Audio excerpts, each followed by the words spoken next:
Hey everyone, how's it going? Forrest here, again with another installment of my complete analysis of all of J.S. Bach's chorale harmonizations. Today we're looking at Das Walt, Gott, Vater und Gott's Sohn, which translates to that's for God the Father and God the Son. Very straightforward chorale today, really not too much to write home about. We're just going to hop right into the analysis and breeze through this one. One flat in the key signature. We start on F, we end on F. I reckon we're in the key of F. F, C, F, and A on the next beat. No need to reanalyze. That's still F major. A, C, F, and C is F major in first inversion, so we'll just change the figured bass.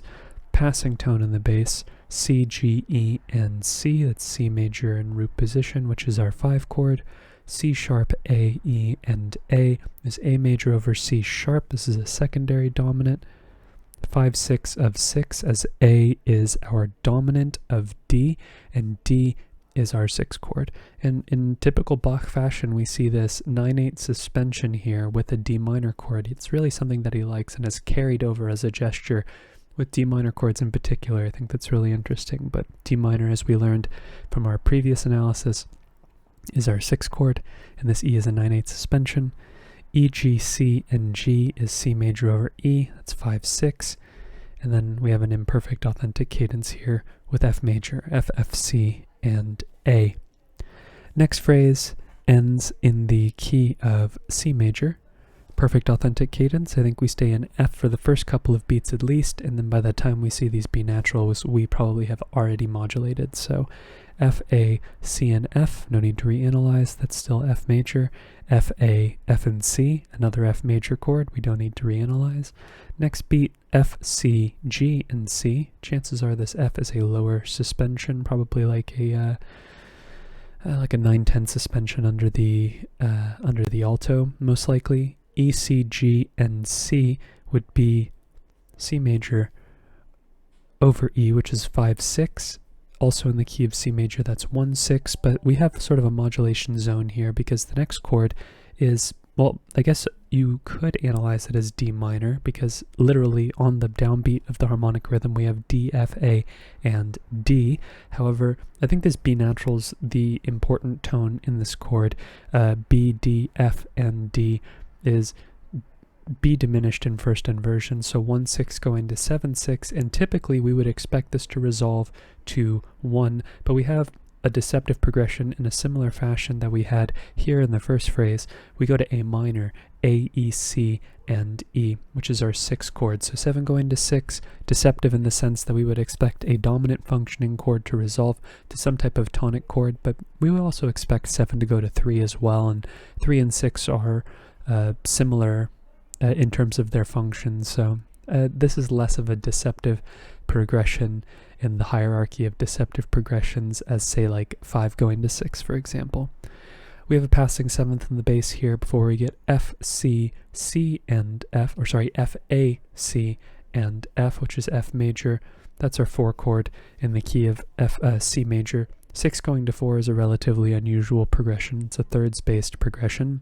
Typically, we would expect like some type of subdivision here to smooth out the progression, and we do have a passing tone. It's not just a 6 going to a 4 chord, and the passing tone does, like I mentioned, smooth it over, but typically we get a subdivision where we would get a chord that separates the 6 and the 4 chords, maybe a 5 chord.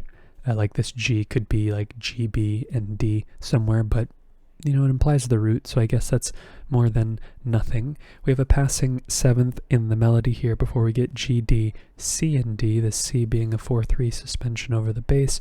We know that 5 is being implied here, G major. This G is a chord tone. This F is a very brief passing 7th, and then we cadence on C major, C, E, G, and C, which is our tonic triad in root position. Next phrase also cadences on C major, but we're in the key of F major by the time we get there, so this is a half cadence of some sort, and I think we pretty much modulate straight away. We have E, C, G, and C to start things off. That's C major in first inversion, so we'll just change the figure bass very similarly to how we started off our chorale, and then we go to F major on the next in the next system, the next measure, F, C, G, and A, this G being a 9/8 suspension over the bass. This would be our 4 chord in the key of C, and our one chord in the key of F. I think all in all, this is another modulation zone. You could say that the modulation really occurs at any point here.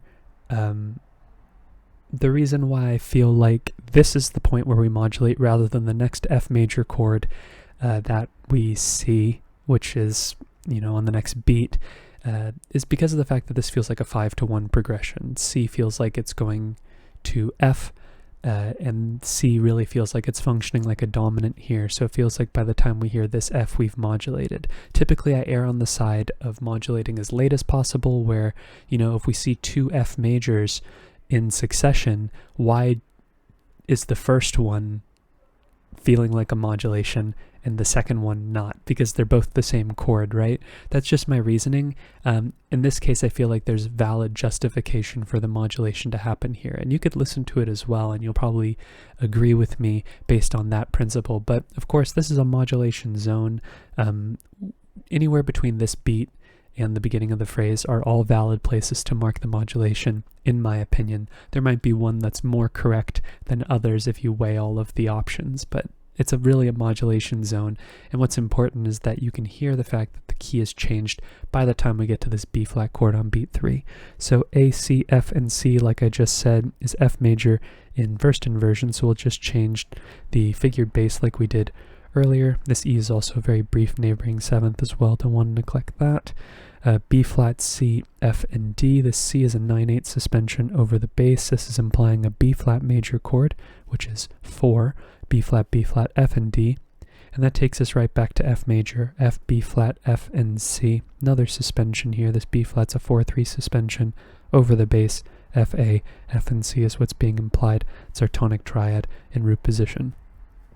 Here we have a little bit of an interesting, I guess, in relation to this chorale. It's not super interesting if you know what other things happen in the Bach chorales in general, but F, G, G, and B flat. This is a lower suspension in the bass here. This F is going to be an accented non-chord tone, and by the time we get E in the bass, C gets changed in the alto as well, which changes our chord from, I guess, what would have been like an E diminished chord to C7 over E, E, G, C, and B flat, which is 5-6-5.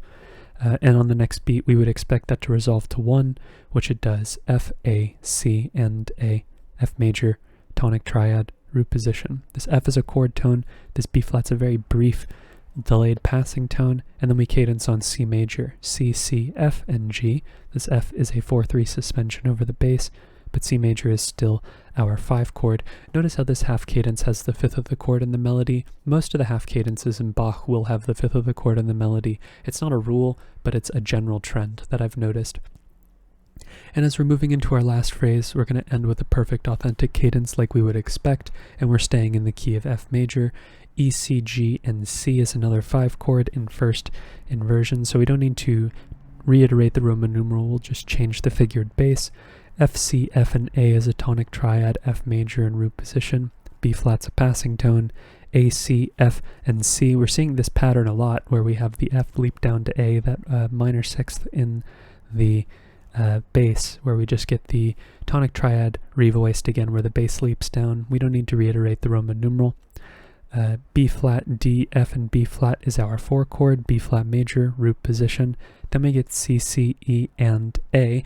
There's a little bit of a toss-up with this measure. I hear it like an A minor chord, like 4 going to 3-6, and then I would expect some type of 4-6 chord here on this side, like a 4-3-6, 4-6, sort of like the 1-7-6-1 1-6 pattern that we see all the time in Bach.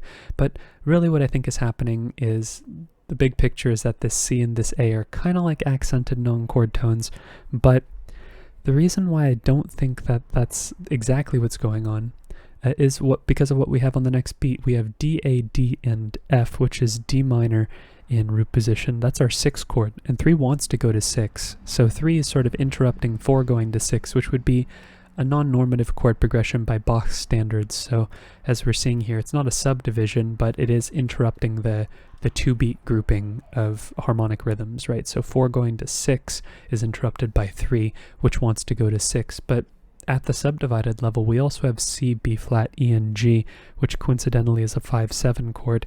And 5 also can go to 6 in sort of a deceptive fashion, but the fact that it's happening in a subdivided fashion is kind of counterintuitive, because we would expect a subdivided chord to make sense of two chords happening on the harmonic rhythm that likely wouldn't go to one another. Like this, for example, 6 going to 4 is an unusual progression. It sort of makes sense that we see a G here, because if G is implying a G major chord in the key of C, 5 breaking up the progression of 6 wanting to go to 4 makes a little bit more sense, even though 5 going to 4 is also an unusual progression. But here, 5 going to 6 is a deceptive progression. It's normative, but it's deceptive. 3 going to 6 follows the general principle that governs the majority of the progressions we see in Bach, which are chord progressions that involve roots that move a fifth away, or like fifth down more specifically, and chords that are adjacent to one another. Typically going up, so like 4 going to 5, or 5 going to 6, or 7 going to 1, etc. But yeah, this is kind of an interesting progression here. I don't know really if 5-7 is being implied here. It makes more sense, but I really do hear the strong A minor chord here, and A minor in first inversion and C7 are very similar chords. They both have C, they both have E, and the difference between their triads is G and A, so they're very similar to one another. I think it really is the C in the bass here that makes it feel connected, regardless of what Roman numeral is being assigned. After our D minor chord, brief passing tone here in the alto. F is a chord tone, G is a little passing tone as well. This F is a chord tone. We then have C, C, F, and G. This F is a 4-3 suspension over the bass, but we know this E is our chord tone, implying a 5 chord. This B flat's a very brief passing seventh, and then we cadence on F major, F, A, C, and F, which is our tonic triad in root position, and that's going to basically conclude today's chorale. Very short analysis for a very short chorale. That's very straightforward. Lots of varies in that sentence. All in all, really not too much to write home about. Like I said about the harmony, probably the most interesting chord progression that occurred in the whole chorale is around here, and I feel like that's me kind of over-analyzing what's happening here. I mean, if we literally look at what's happening on each beat, we're going to see that it's likely that there are a couple of different interpretations of what could be happening here. 3 going to 5 is a relatively unusual progression. 5 going to 6 is a somewhat common progression. Really what I think is happening here is we have some idea of 3 going to 6 hybridized with 5 going to 6, and it might just be coincidental rather than purely intentional. Of course, we'll never know. We don't have Bach's commentary on the matter, but I'm going to cap the video off on that thought. If you're interested in following me along on the journey to analyze all of Bach's chorale harmonizations, feel free to subscribe to the channel, hit the notification icon, and like the video if you enjoyed the content. Thank you so much for watching the video and supporting the channel by doing so. I look forward to tomorrow's analysis, and I hope you take care.